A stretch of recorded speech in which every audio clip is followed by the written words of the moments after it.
Hello students, नमस्कार। आप सभी का स्वागत है। तो आज हम ओनली कंसेप्ट जो सिलोजिज्म में है उसको समझने की कोशिश करेंगे एक ही क्वेश्चन में कि ओनली का कंसेप्ट क्या है और हमें किस तरह से आंसर्स को करना चाहिए। एक ही क्वेश्चन डिस्कस करेंगे। तो डिस्कस करने से पहले जैसे आपको पता है कि टॉप एजुकेटर के बैचेस है ना आते हैं एवरी वेडनेसडे। 30+ बैचेस हैं, 70+ आपके फैकल्टीज़ हैं अनअकैडमी पे बैंकिंग कैटेगरी में। Ranveer batch one of the favourite advance batch है ना। इसमें बहुत सारे स्ट्रॉन्ग मतलब बैचेस जो हैं आपके लाइनअप हैं। रणवीर है, प्रैक्टिस बैच है, आस्क ए डाउट फैसिलिटी, इसका आप यूज़ करना चाहिए, आपको आप यूज़ कर सकते हैं। डाउट एंड सॉल्यूशन टैब, उसमें आप अपना कोई भी डाउट पूछ सकते हैं आस्क ए डाउट में, राइट। एंड यहाँ पे अगर बात की जाए तो जैसे अक्टूबर में आप अगर सब्सक्रिप्शन लेते हैं, प्लान करते हैं बैंकिंग का, तो 1 ईयर में 4 मंथ का और 2 ईयर में आपको 8 मंथ का एडिशन मिलता है। और आप रेफरल कोड यूज़ कर सकते हैं क्या, RKR, क्या RKR, राइट। बैंक RBI और बैंक आप एक साथ तैयारी कर सकते हैं, है ना। एंड बैंक SSC भी आप एक साथ तैयारी कर सकते हैं, right. Unacademy combat scholarship test इस संडे हो रहा है 24 को और ये 10 बजे होगा। फ्री रजिस्ट्रेशन है। इनवाइट कोड आपको यहाँ पे लगाना है RKR। टॉप 3000 रैंकर्स को आपको डिस्काउंट्स मिलेगा, स्कॉलरशिप मिलेगा, राइट। वेब पे भी आप अनअकैडमी कॉम्बैट दे सकते हैं, ऐप पर वेब पर दोनों पे है। अनलिमिटेड क्लासेस आपको मिलती हैं, EMI के थ्रू भी आप कर सकते हैं, ठीक है। मेरी डेली 12-5 पे क्लास होती है, फ्री क्लास अनअकैडमी पे।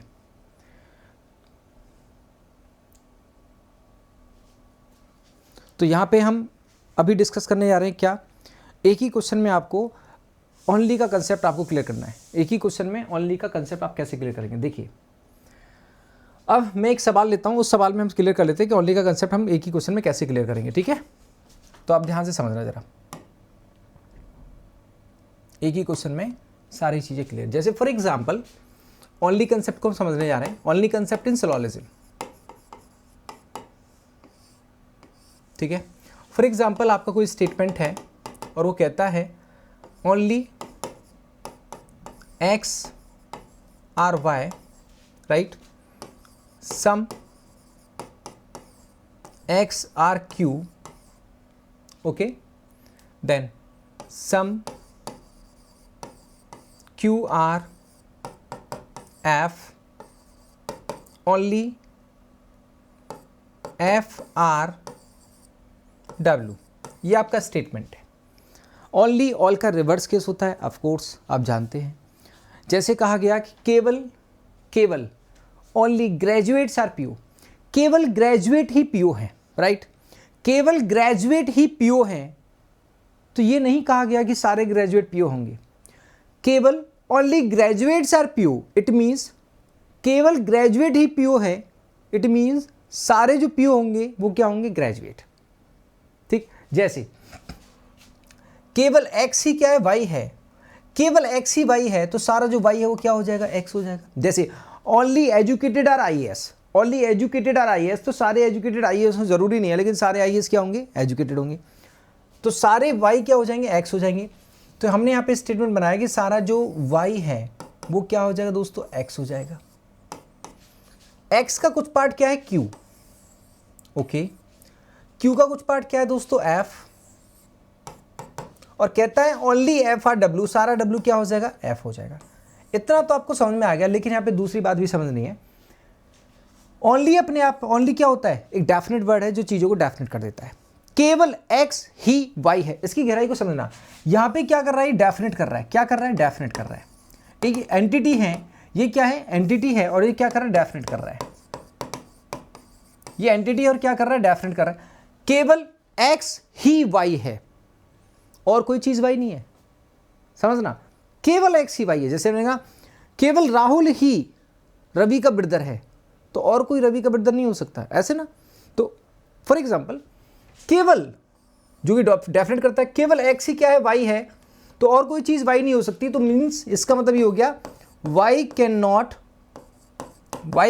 बी अदर्स, Y कुछ और नहीं हो सकता, Y can not be others. Same as W can not be others, W can not be others, W भी कुछ और नहीं हो सकता। फॉर एग्जाम्पल जैसे यहाँ पे कंक्लूजन पूछा जाए अगर आपसे, तो आप किस तरह से उसका आंसर रिलेट करोगे, है ना।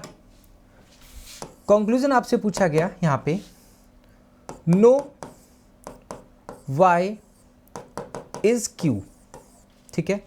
या सेकंड कंक्लूजन पूछा गया आपसे, all f can be w, ठीक है। या थर्ड कंक्लूजन पूछा गया आपसे, सम x कैन बी w, ठीक है। तो अब देखना, नो y इज q, मैंने कहा y can not be others, y कुछ और नहीं हो सकता, तो y का रिलेशन x के अलावा किसी और से रिलेट नहीं करेगा, किसी और से रिलेट नहीं करेगा because of this word, definite word.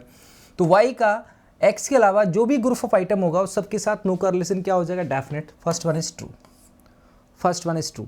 Second, all f can be w, क्या सारा f w हो सकता है। हमें पॉसिबिलिटी हम कब बनाते हैं, पॉसिबिलिटी कब बनाते हैं, जब हमारा स्टेटमेंट कोई भी कॉन्ट्राडिक्ट ना करे। अगर हम सारे f को w बनाएंगे, अगर हमने सारे f को क्या किया, w बना दिया, मतलब दोनों को बराबर कर दिया, बट f का कुछ पार्ट आपको क्या रखना होगा, q रखना होगा, और f का कुछ पार्ट q रखोगे तो q का रिलेशन किससे हो जाएगा, w से हो जाएगा। स्टेटमेंट कहता है केवल f ही w है, कोई और चीज w नहीं हो सकती, केवल f ही w है, सॉरी केवल f ही क्या है, w है, और यहाँ पे क्या हो जाएगा, q भी w हो जाएगा, तो दिस पॉसिबिलिटी इज कैंसिल। उसने कहा सम x कैन बी w, क्या x का कुछ पार्ट w हो सकता, नहीं हो सकता, w का f के अलावा किसी से रिलेशन नहीं हो सकता, तो ये भी क्या हो जाएगा, फॉल्स हो जाएगा। तो आंसर क्या रहा, फर्स्ट। तो ओनली का मतलब समझ में आ गया, अगर समझ में आया तो कमेंट करके जरूर बताना, ठीक है, और मस्ती के साथ हम तैयारी करते रहना। Thank you so much, okay.